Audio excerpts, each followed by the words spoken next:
안녕하십니까 여러분들, 산책처럼 사주입니다. 이번 시간은요 화토동법에 대해서 말씀드리도록 하겠습니다.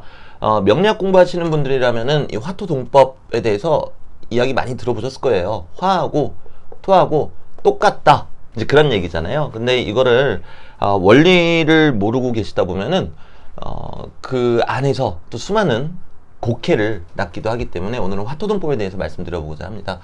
그 원리를 이해하시면은 이해가 좀 쉬우실 거세요. 여러 가지 중에서 한 두 가지로 설명을 드려볼게요. 일단은 수생목, 목생화, 그리고 화생토, 토생금. 네, 원래는 수생목, 그리고 목생화, 여기가 겨울, 봄, 여름, 그리고 가을로 가야 되는데 화에서 금으로 바로 가는 게 어렵더란 말이에요. 왜? 이 양기운이 너무 세서 그렇다고 저는 말씀을 드리죠. 양기운은 너무 세기 때문에 부담스럽다라는 거죠. 그래서 이 화가 바로 금을 재련하게 되면은 금에 문제가 생길 수도 있으니까 토라는 중간 지점을 거쳐서 토생금으로 간다라는 겁니다. 그리고 나서야 다시 금생수로 이어진다라는 거죠. 자, 그런데 이 화기운이 있어야 이 금기운이 재련이 돼요. 우리 이제 그런 이야기 많이 들어보셨죠? 경금은 재련이 필요하다.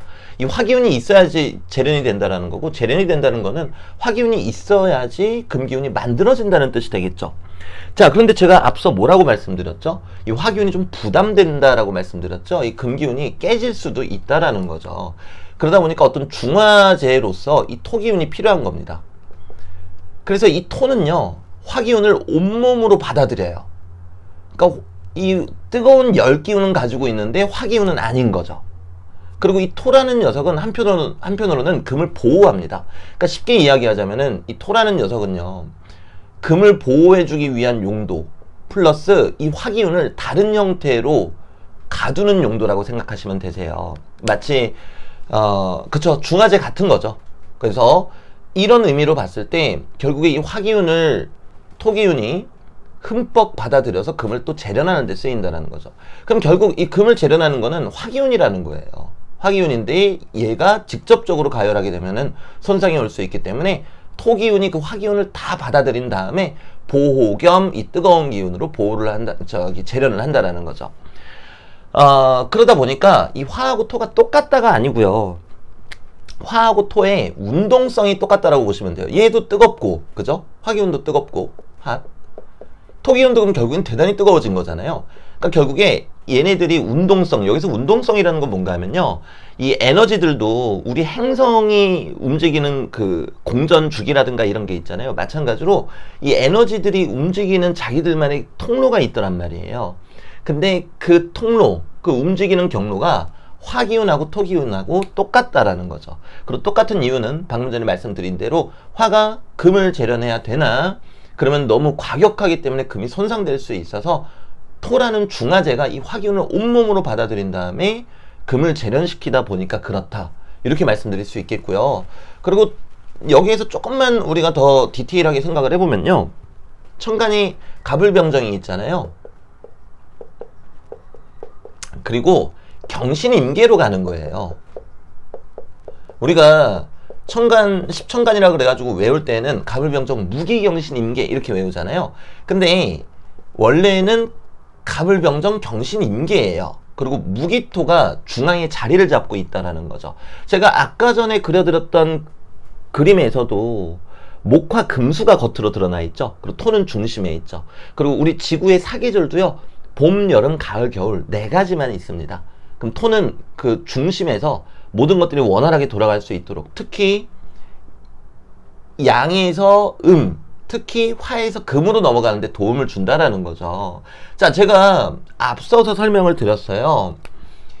이게 결국에 갑을병정이 돼가지고 아주 뜨거운 열기가 됐는데, 얘가 경금을 만들려고 하면은, 즉 재련하려고 그러면 손상이 갈 수 있으니까 이 무토가 이 뜨거운 열기를 한 몸으로 받아들이는 거예요. 그래서 아주 뜨거워진 이 무토가 마치 이 정화의 열기를 그대로 머금고, 병정화의 열기를 그대로 머금고 이 금한테 달라붙어 가지고 금을 서서히 만들어 간다 라고 생각하시면 되겠어요. 자, 그러면 금이 서서히 완성이 되면은, 자, 이제 명리학 공부하시는 분들 아시겠지만 이 중에서 완성되어 있는 형태는 신금입니다. 그래서 완성된 열매라고도 하죠.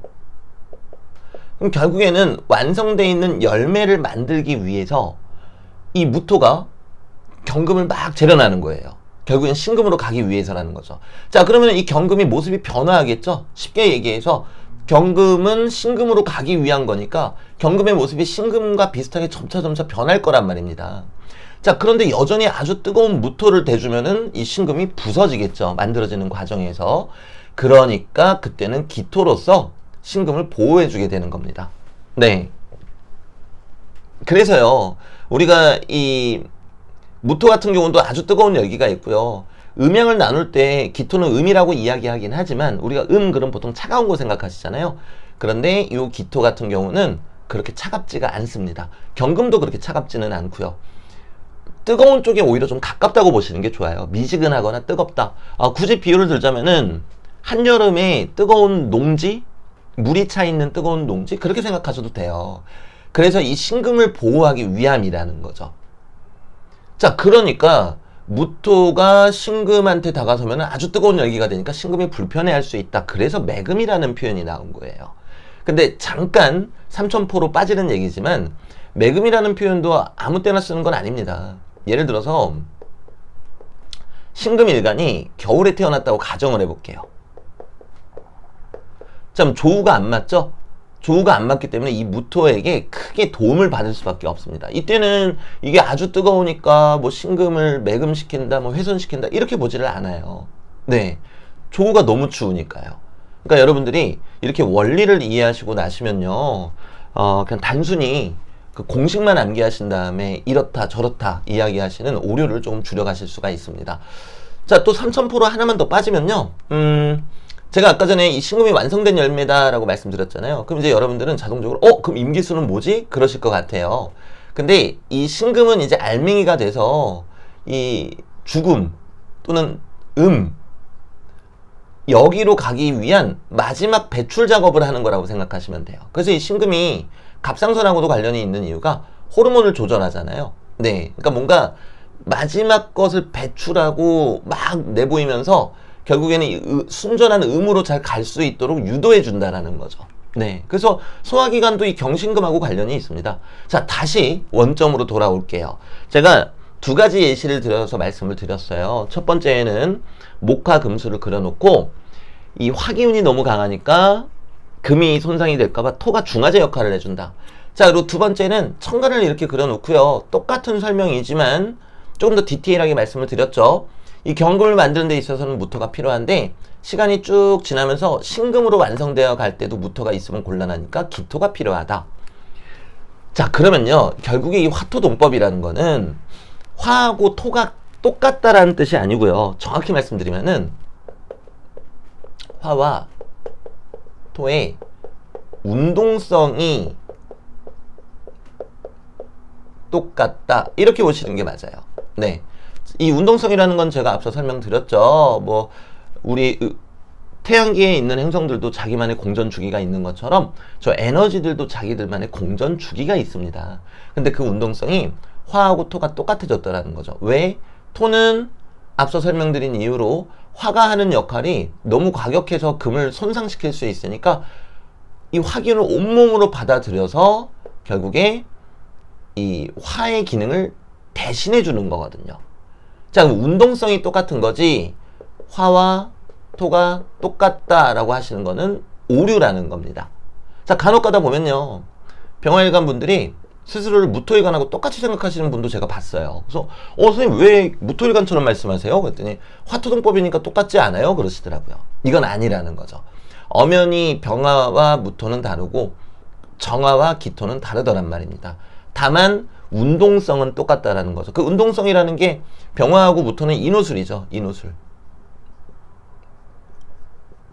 인호술이라는 공전 주기를 갖는다, 이렇게 보시면 되겠고요. 정화하고 기토 같은 경우는 사유축입니다. 왜 사유축인가에 대해서는 다음 영상이나 다른 영상에서 또 말씀을 드릴게요. 그래서 이렇게 운동성이 똑같다라고만 생각하시면 되고요. 엄연히 병화, 무토, 정화, 기토는 서로가 다른 존재다, 이렇게 생각하시면 되시겠습니다. 그래서 우리가 이거를 이제 응용을 할 때 그 뭐 12운성 공부하시는 분들 같은 경우에는 병인. 그럼 이제 이게 장생이 되고요. 무인. 그래도 인목 위에 있으니까 똑같이 장생이 된단 말이에요. 이거를 똑같이 해석하시는 분들이 계시거든요. 근데 무토의 장생, 병화의 장생이 다를 수밖에 없습니다. 왜? 운동성이 같다라는 거지 이 둘이 똑같다라는 얘기가 아니거든요. 그래서 이런 복잡한 이야기는 또 다른 영상에서 말씀드리는 게 좋을 것 같고요. 자, 오늘의 결론. 화토동법은 화와 토가 똑같다라는 뜻이 아니라 그들의 공전주기, 즉 운동성이 같다라는 것을 의미할 뿐이다. 이렇게 말씀드리면 되겠습니다. 자, 오늘 영상은 여기서 마무리 짓도록 하고요. 네. 다음에 또 다른 영상으로 찾아뵙도록 하겠습니다. 날씨가 더워지고 있습니다. 건강관리 유념하십시오. 감사합니다.